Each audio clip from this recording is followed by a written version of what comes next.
I think the whole we've got to manage shrimp trawl bycatch to have a fishery started with the 1995 stock assessment, which basically came up with a strategy that required shrimp trawl bycatch mortality of juvenile red snapper to be reduced by 50%.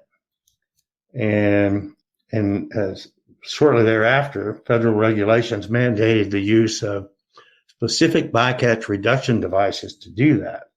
They had been tested, and they'd been tested in the way where you have a net with a bycatch reduction device, and it's okay, I'll call those birds, BRDS, in one net and without a bird in the other net. And sure enough, you were to reduce the number of juvenile red snapper you put on the deck by a large amount. The problem is, if you observe the escapement of those fish, it's at the end of the tow when the net is being retrieved. It's more like the fish are being burped out at the end of the tow. They're not continually released in a nice, healthy fashion throughout the tow. So there were some questions, are these things really effective or not?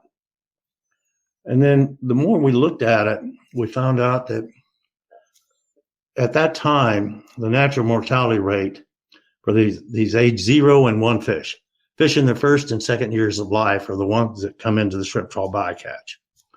And they're called age 0, and age 1s. And the effectiveness of saving those from being killed by a shrimp trawl depends on how many would die naturally. And we started out with the idea that the natural mortality rate was like, for relative basis, and we probably don't want to get into weeds, but for comparison, it was 0.5 and 0.1 for age 0 and 1, which is very low rates of natural mortality. So if you save that fish, you got a big influx of new fish into the population as age 2 and 3 fish. What it turns out is that those aren't the natural mortality rates. The mortality rates are more like 2.0 or 4 times higher than what was originally estimated. So even if you save them, most of them are not going to survive to get to the directed fishery because they were going to die from natural causes, whether or not they were caught in shrimp trawls or not. If you're a little pink fish on a mud bottom, you're going to be noticed. And there are lots of things with a mouth big enough to eat you. Sea basses, trouts, croakers, the gamut of and things you might not think of, like shrimp eels and anything with a mouth big enough to ingest a 2-inch fish, which is basically a lot of things out there.